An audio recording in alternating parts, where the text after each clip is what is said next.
Hello friends, welcome to Phoenix Academy YouTube channel. நாம இன்னைக்கு என்ன பார்க்க போறோம்னா டிஸ்கவுண்ட் டாபிக்ல ஒரு क्वेश्चन தான் நம்ம சால்வ் பண்ண போறோம்.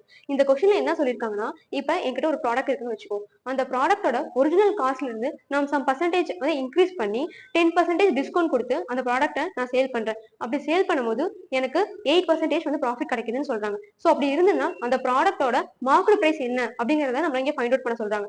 சோ இப்போ இத கண்டுபிடிக்கிறதுக்கு நம்ம கிட்ட ஒரு ஃபார்முலா இருக்கு. அது என்னன்னா a plus b plus ab by 100 equal to profit or loss. So இந்த இடத்துல ஏங்கிறது மார்க்கெட் பிரைஸ சொல்லிருக்காங்க, இந்த இடத்துல பிங்கிறது வந்து டிஸ்கவுண்ட் பத்தி சொல்லிருக்காங்க. சோ எனக்கு क्वेश्चनல டிஸ்கவுண்டோட பர்சன்டேஜ் கொடுத்துட்டாங்க 10% ன்னு சொல்லிட்டு நம்ம மார்க்கெட் பிரைஸ் எம்பி தான் கண்டுபிடிக்கணும். ப்ராஃபிட்டும் கொடுத்துட்டாங்க 8%. சோ எல்லாத்தையும் நான் இங்க சப்ஸ்டிட் பண்ணி நான் ஃபைனலா வந்துட்டு கிராஸ் மல்டிப்ளை பண்ணி இங்க கேன்சல் பண்ணி பார்க்கும்போது எனக்கு என்ன கிடைச்சிருக்குன்னா a வந்து 20% கிடைக்குது. சோ அப்ப வந்து மார்க்கெட் பிரைஸ் வந்து 20%. சோ அந்த ப்ராடக்ட் ஒரிஜினலா காஸ்ட் பிரைஸ் 100% இருக்குன்னு வச்சுக்கலாம். சோ அதுல இருந்து 20% இன்க்ரீஸ் பண்ணி 120% அப்படிங்கிற மார்க்கெட் பிரைஸ்ல அந்த ப்ராடக்ட் வந்து சேல் பண்ணிருப்பாங்க. தேங்க்யூ.